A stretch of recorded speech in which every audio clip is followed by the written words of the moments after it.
Umekuwa ukiimagine kwamba uko na mwanamke, kumbe wakati huo uko na sabuni yako tu bafuni.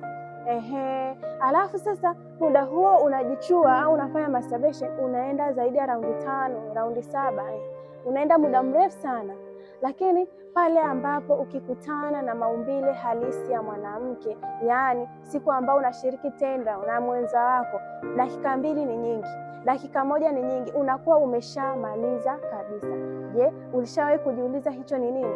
Basi kama wewe ni mwanaume ambao una swali hili limekuwa likikusumbua sana kichwani, usiache kushare video hii kwa wanaume wengine, kulike na kucomment, ili pale ambapo nitaweza kutoa video inayofuata uwe wa kwanza kuona sababu zinazopelekea wewe ukiwa mwenyewe bafuni na sabuni yako ukifanya imagination ya mwanamke unaenda raundi 5 mpaka 7, lakini ukikutana na mwanamke raundi 1 tu inakuwa ni tatizo. Endelea kufuatilia Golden Health Care, tunawapenda na kujali afya zenu.